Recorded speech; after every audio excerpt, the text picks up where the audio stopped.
Let me start with something that blew my mind when I first really sat with it. The universe is approximately 13.8 billion years old. The Earth is about 4.5 billion years old. And intelligent life, us, Homo sapiens, the kind that asks questions and builds telescopes and argues on the internet, we've been around for maybe 300,000 years. And we've had radio technology for about 120 years. Now take that in, 13.8 billion years. And we've been technically detectable, meaning we've been leaking radio signals into space for 120 years. That means if you were an alien sitting in a galaxy far away with a perfect radio receiver, you could only have known we existed for 120 years out of 13.8 billion. That is such a tiny sliver of time that if you compress the entire age of the universe into a single calendar year, our technological civilization would appear in roughly the last 1/3 of 1 second of December 31st. So when people ask, why haven't aliens found us? That's actually a completely backwards question. The real question is, why would we expect anyone to have found us yet, given how recently and briefly we've been making noise? Now here's where it gets interesting. Let's talk about the Drake equation, because I think most people have heard of it, but nobody really understands what it's doing. Frank Drake wrote it down in 1961, and it looks like a real equation. It has multiplication signs. It has letters. It looks official. But I have to be honest with you about what it actually is. It's not a calculation. It's a way of organizing our ignorance. And I mean that with tremendous respect, because organizing your ignorance is the first step to turning it into knowledge. The equation asks you to multiply together a bunch of factors. How many stars form per year in the galaxy? What fraction of those stars have planets? Of those planets, what fraction could support life? Of those, what fraction actually develop life? Of those, what fraction develop intelligent life? Of those, what fraction develop technology we can detect? And for how long do those civilizations survive? Now, the first 2 or 3 numbers in that equation, we actually know pretty well now. We have incredible data from the Kepler Space Telescope, from tests, from decades of astronomy. We know that stars form at a rate of roughly 1 to 3 per year in the Milky Way. We know that something like 20 to 50% of sun-like stars probably have Earth-sized planets in what we call the habitable zone, that Goldilocks region where liquid water could exist on the surface. We know our galaxy has roughly 200 to 400 billion stars. So you do that first part of the multiplication and you get a number that makes you sit back in your chair. There could be billions of potentially habitable planets in just our galaxy alone. And there are estimated to be somewhere between 1 and 2 trillion galaxies in the observable universe. The numbers are so large they stop feeling real. And that's actually a psychological problem we have with this question.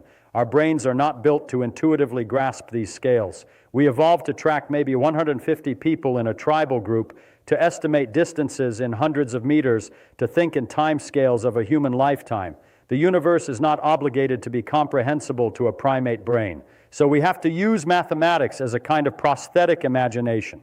But here's where the Drake equation falls apart. And this is the part nobody likes to talk about. Once you get past the astronomical factors, once you get to the biology, you are essentially making up numbers. What fraction of habitable planets actually develop life? We have one data point, Earth. And we can't use Earth to calculate a probability because Earth is the planet we're standing on asking the question. That's called selection bias, and it's a very serious problem. Think about it this way. Imagine you flip a coin, but you only remember the flip if it lands heads. You wake up and the coin is heads. Does that tell you the coin is biased toward heads? No. It just tells you that you're the kind of person who only wakes up when it's heads. That's the situation we're in. We only exist to ask, how likely is life? Because life happened here. So we can't use our own existence as evidence that life is common. Now, some scientists think life is almost inevitable given the right conditions. They'll point to the fact that life appeared on Earth remarkably quickly, within the first few 100 million years after the planet cooled enough to support it. They'll point to the fact that we found amino acids, the building blocks of proteins, in meteorites, in interstellar clouds, in places where nobody put them. Chemistry seems to want to make complex molecules. Other scientists think the origin of life was a fluke so improbable that even with billions of habitable planets, it may have only happened once or twice in the entire observable universe. And the frustrating truth is that we do not know which of these camps is right. We do not have a theory of the origin of life that is complete enough to give us probabilities. We know some of the steps, but the step from chemistry to a self-replicating molecule, to something that can make copies of itself with heritable variation, which is the foundation of Darwinian evolution, that step is still genuinely mysterious. I want to stop here and say something important about how science handles this kind of mystery. When we don't know something, there are two wrong responses and one right response. The first wrong response is to pretend you know when you don't. That's what bad scientists do, and it's what a lot of people on television do. The second wrong response is to throw up your hands and say, we'll never know, because that's lazy and historically has been wrong over and over again. We figured out the age of the universe. We figured out the structure of DNA. We figured out how stars burn. The right response is to say, we don't know yet. Here's what we do know. Here's what we're trying to find out, and here's how we're going to try to find it out. And that's what's exciting, because we are right now in the middle of a genuine scientific revolution in this field. Let me tell you about some of the things that are actually happening. First, Mars. We have rovers on Mars right now, drilling into rock, analyzing soil, looking for biosignatures. And here's what makes Mars so tantalizing. We have very good evidence that about 3.5 to 4 billion years ago, Mars had liquid water on its surface. It had rivers, it had lakes, possibly an ocean covering part of the northern hemisphere. And the conditions on early Mars may have actually been more hospitable to the origin of life than early Earth was. Mars had stable liquid water for hundreds of millions of years. And there's a fascinating hypothesis, this is real science, not science fiction, that if life originated on Mars during that warm, wet period, it could have been blasted off the surface by asteroid impacts, traveled through space on rocks. Organisms can actually survive inside rocks in space. It's been demonstrated, and landed on Earth, which would mean that we are Martians. The first life on Earth might have arrived from Mars. That sounds like a movie, but it's a serious scientific hypothesis called lithopanspermia. Second, Europa. This is a moon of Jupiter, and it might be the most exciting object in the solar system for this question. Europa has an icy crust, and underneath that crust, kept liquid by tidal heating from Jupiter's enormous gravitational pull, is an ocean of liquid water. And not a small ocean. This ocean contains more liquid water than all of Earth's oceans combined. NASA is currently preparing a mission called the Europa Clipper. It launched in 2024 to fly by Europa dozens of times and study it in extraordinary detail. The key question is whether the ocean interacts with the rocky seafloor below it. Because if it does, you could have hydrothermal vents. And here on Earth, at the bottom of our oceans, at hydrothermal vents, we find entire ecosystems that don't depend on sunlight at all. They run on chemical energy, and the organisms there are extraordinary. Some of them live in temperatures that would kill anything you know about. Third, Enceladus. This is a moon of Saturn, and it is actively venting material from its interior into space. The Cassini spacecraft actually flew through these plumes and analyzed them, and found water vapor, organic molecules, hydrogen, all the ingredients that we associate with the possibility of life. Enceladus is essentially shouting at us from across the solar system. Now here's where I need to be very careful with you, because this is the kind of topic where it's easy to let excitement outrun evidence. Finding organic molecules, finding liquid water, finding chemical energy sources, these are necessary conditions for life as we know it. They are not sufficient. There might be an ocean under Europa that is perfectly sterile. Chemistry is not biology. The gap between the ingredients are there and something is alive is exactly the gap we don't understand. But the point is that we're going to find out. Within the next 20 to 30 years, with the missions that are planned, with the technology we're developing, we will have a much better answer about whether life exists or has existed in our solar system. And that answer will be the most important scientific discovery in human history, regardless of what it is. If we find life, even microbial life, even fossilized ancient bacteria in a Martian rock, that tells us that life is not a miracle that happened once. That tells us the universe is full of it. And if we search thoroughly and find nothing, that tells us something too, something maybe even more disturbing. Which brings me to what I think is the most intellectually terrifying idea in all of science. It's called the Fermi Paradox, and it's named after my friend and colleague Enrico Fermi, who was one of the greatest physicists of the 20th century, and who had a wonderful habit of cutting through nonsense to the heart of a problem. Here's the paradox, simply stated. The universe is 13.8 billion years old. It contains hundreds of billions of galaxies, each containing hundreds of billions of stars. Many of those stars have planets. Life had billions of years to get started and spread. Even if interstellar travel is hard, even if it takes thousands of years to cross from one star to another. A civilization that started even 1 billion years before us would have had time to colonize the entire galaxy multiple times over, at sublight speeds, without any exotic physics. So where is everybody? This is the Fermi Paradox. And the reason it's called a paradox is that the math seems to say the galaxy should be teeming with civilizations, some of them ancient beyond our comprehension, and yet we look out at the sky and we see nothing, silence, an empty seeming universe. Now, people have proposed a huge number of solutions to the Fermi Paradox, and I want to walk through the most serious ones with you, because this is where it gets genuinely frightening. The first category of solution says we haven't been looking in the right way or for long enough. Maybe alien civilizations are not using radio waves. Maybe they're communicating in ways we haven't even thought of yet. Neutrino beams, gravitational waves, quantum channels. Maybe they've moved beyond electromagnetic radiation entirely. We've been doing serious SETI, the search for extraterrestrial intelligence, for only about 60 years. And our coverage of the parameter space is actually quite limited. We've checked a small number of stars and a small number of frequency bands for a relatively short time. Maybe we just haven't been listening carefully enough, long enough. That's a comforting solution. I hope it's the right one. But let me tell you about some of the less comforting ones. The second category says interstellar travel is just too hard, and civilizations stay home. Even with the most optimistic propulsion technology we can currently imagine, fusion rockets, laser sails, crossing the distance between stars takes thousands to tens of thousands of years. Maybe intelligent species just don't bother. Maybe they live out their lives on their home planets, communicate via radio, and never physically expand into space. The galaxy is not colonized because nobody colonized it, not because they couldn't have, but because there's no particular reason to. This is plausible. But it requires that every intelligent civilization, for billions of years, never once produces a group that decides to send even an unmanned probe to another star. Given the diversity of life on just one planet, the enormous range of behaviors and motivations we see, it seems unlikely that every civilization everywhere would make the same choice, but I can't rule it out. The third solution, and this one is deeply strange, is what some people call the zoo hypothesis. The idea is that advanced civilizations know we're here, and they've collectively agreed not to interfere with us. We're a nature preserve. They're watching. They're just not making contact until we reach some threshold of development. I have to be honest with you. As a physicist, this one bothers me because it requires a near-perfect coordination between every civilization that exists across billions of years to maintain this silence. Why would they all agree?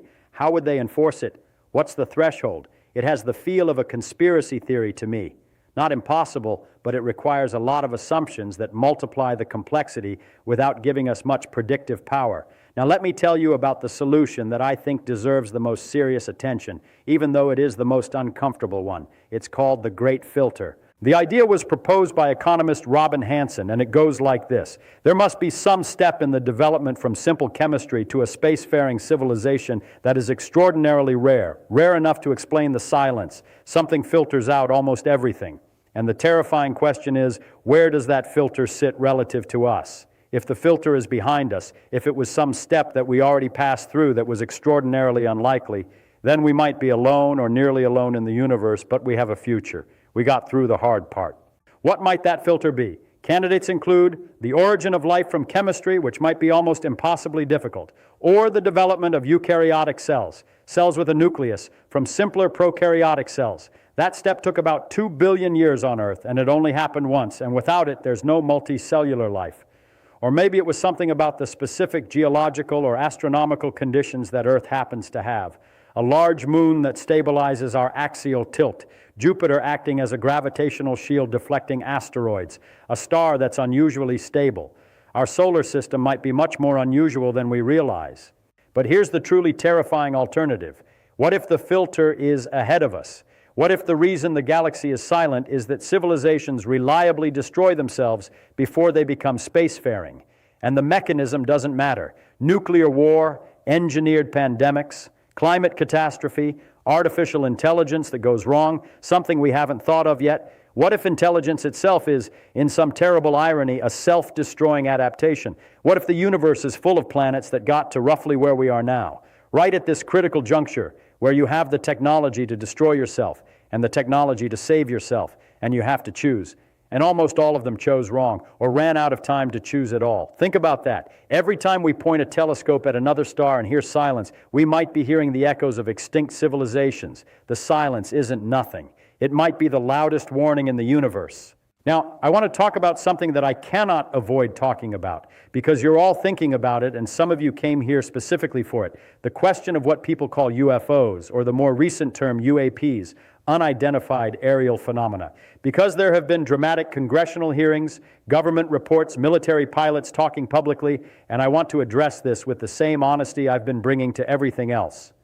The honest position is this: there are genuinely anomalous phenomena that the government has reported. Military pilots, trained observers with sophisticated instruments, have reported seeing objects behave in ways that are not consistent with known aircraft, moving at extraordinary speeds, changing direction in ways that would be physically devastating to a human occupant, disappearing from radar. These reports are real. The people reporting them are credible professionals. However, and this is a very important however, anomalous does not mean alien. That is a logical leap that the evidence does not currently support. There are many explanations for anomalous observations that don't require extraterrestrial intelligence: sensor artifacts, classified human technology, atmospheric phenomena, optical illusions, and yes, honest mistakes even by trained observers. Human perception is fallible in conditions of stress, unusual lighting, and high speed.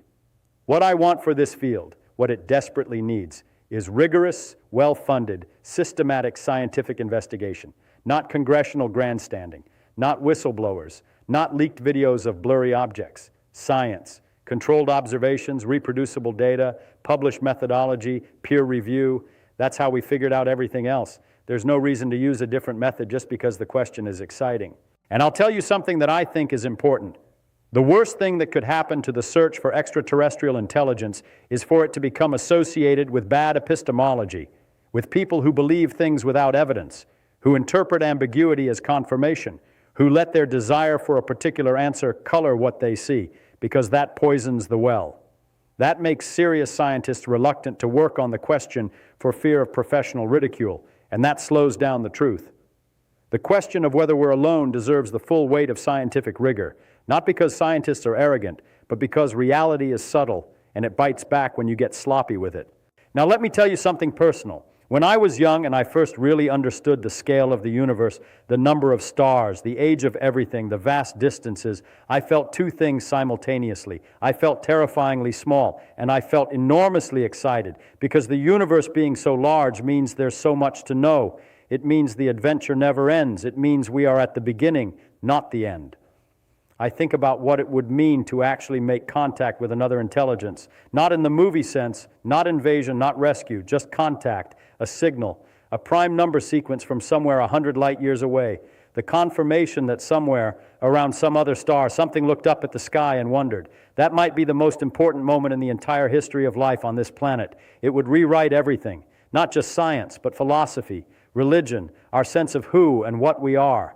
And I think about what it would mean to find nothing, to search and find that we are genuinely alone, the only island of awareness in an unimaginably vast and empty universe. Some people find that crushing. I actually find it galvanizing, because if we're alone, then what happens here matters more than we can possibly imagine.